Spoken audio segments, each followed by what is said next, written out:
कटक जिला सालेपुर ब्लॉक रे बीजेपी नेता अरिंदम रायंकर अचानक गस्त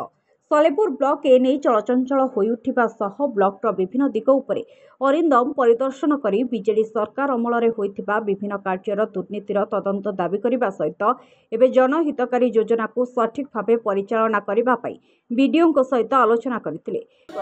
अभियोग किसी नथला मोर बहुत कथा जानिबार थिला तांग सागर बसी मु चर्चा कली जे आम अंचल रे कौन केमती काम हो आगामी दिन में कौन काम हबार अच्छी आम डेभलपमेंट कौन सुविधा करी हब आउ कौ प्रकार पदक्षेप नेले जति मु शुणुची बहुत प्रकार दुर्नीति होउची जे बहुत लोकंकर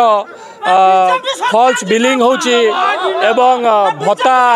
जो माने योग्य नुहति भत्ता पाइबा से माने भत्ता पाउछंती राशन कार्ड रे दुर्नीति विभिन्न प्रकार दुर्नीति विषय भी कथा हैला एवं तांको आमे अनुरोध कलु जे एई जो पॉइंट गुरा आमे उठेलु तापर टिके विशेष दृष्टि देबे एवं न्याय करिवे आउ जो माने भत्ता राशन कार्ड पाइबा योग्य से माने ही पांतु आमर कौन से भेदभाव नहीं किंतु जो माने सतरे जो माने हकदार तांकु मिलवा उचित यही आमर तांकु अनुरोध थिला। ब्लॉक को नेता हिसाब रे नाई मु एठिकार गोटे भाई हिसाब रे लोकंकर सुख दुखर सब बेले छिड़ा हवा पाई जे सब बेले मु आसीबी एवं आपण माने आगामी दिन रे मते निश्चय देखिया को पाइबे लोक मन पाखरे नहीं सी भी कहले तांको आडू प्रतिश्रुति देले जे जो जो कथा आमे तांको लिस्ट आउट करिकी दबु ता विषय से निश्चित एनक्वायरी करेंगे और उचित पदक्षेप देखु समाधान करने आम लगे कौन सी जिनस आम आमर काम कले घरे रहीगले हम ना आमको निजे बाहर की बारंबार अनुधान कराया पड़ो पहुँचा पड़ो देखा पड़ो एवं से दायित्व भारतीय जनता पार्टी निश्चय नब आउ मु निश्चित भाव में मो भाई मानक सागर मिसी से दायित्व नेबी जे निश्चित भाव में आगामी दिन में केमती सठिक भाव में काम हम। बीजेपी नेता बहु कर्मी और मंडल सभापति उपस्थित रहिबा सह विभिन्न समस्या उपरे आलोकपात करी समस्यार समाधान पाई बीडीओ दृष्टि आकर्षण करथिले। एपटे बीडीओ मध्य समस्त घटना को ग्रहण तदंत करी पदक्षेप नेबे कहिबा परे भारतीय जनता पार्टी नेता कर्मी माने प्रत्यावर्तन करथिले। विजयलक्ष्मी दास सालेपुर मंडल महिला मोर्चा सभानेत्री नहीं आज आज सालेपुर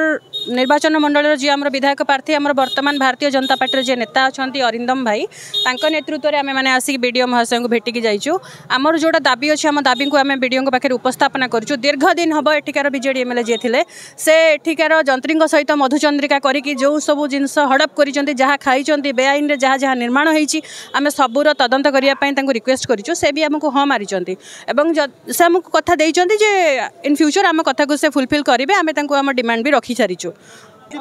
आज्ञा आम सालेपुर टांगी निर्वाचन मंडलीर प्रत्येक परिवार को भेटीचु जोठारे कि जी आमर प्रकृत हिताधिकारी से न पाई केवल बीजेडी हिताधिकारी को सब जिनस दि जाइए एवं बीजेपी वाला आज जाए साधारण जनता जी अच्छा कि अन्य दलर जी सब अच्छा से किसी भी सुविधा पाई ना गोटे गोटे परिवार को आपड़ देखिले 4-4 लेखा लाट्रिन मिली जो मैंने हिताधिकारी नुहति घर पाइबा से पाई एगुड़ा सबूक बर्तमान जी एमएलए से जी एमएलए थे प्ररोचन आरटीआई आम बहुत जल्दी रिपोर्ट मागुचु आपण से खबर दि जाव। इस समय पुलिस उपस्थित रहिबा सह आईन श्रृंखला दिगरे दृष्टि देथिले। एपटे बीडीओ प्रतिक्रिया नेबा पई चाहिथिलु हेले प्रतिक्रिया मिली पारि नथिला। सालेपुर मंडल सभापति भारतीय जनता पार्टी सालेपुर नेता अरिंदम भाई सहित आम आज पार्टी बीजेपी जो ब्लॉक ऑफिस को जाइलु से भेटिलु समस्त बीजेपी कार्यकर्ता को लेकिन दीर्घ 25 वर्ष धरिकी जो प्रकार भाव में एठी ब्लॉक रे अराजकता चली प्रतिवाद करके जो कथा कहलु बहुत प्रकार एठी केलेंकारी रही वीडियो महोदय कहले लेखिकी दिंतु मु एक्शन नेबी बहुत भत्ता बंटा जो मैंने पाइबा हकदार नहांती से दिखाई बहुत फेक राशन कार्ड एठी करा जाइछि बहुत दुर्नीति रही बहु कार्यक्रम आम समाधान रास्ता माध्यम करूँ आगामी दिन में निश्चित भाव में आम सफल हबू सालेपुरवासी निश्चित भाव में न्याय पाइबे आम आशा करूँ निश्चित भाव में जो 45 वर्ष लोक को भत्ता मिली 72 वर्ष लोक को भत्ता मिलनी जो बाप चाकरी कर पुओ को राशन कार्ड मिली से कथा दुर्नीति से दुर्नीति हटिबो सालेपुरवासी निश्चित भाव में न्याय पाइबे। Salepur Achyutanandan report Sabudin TV.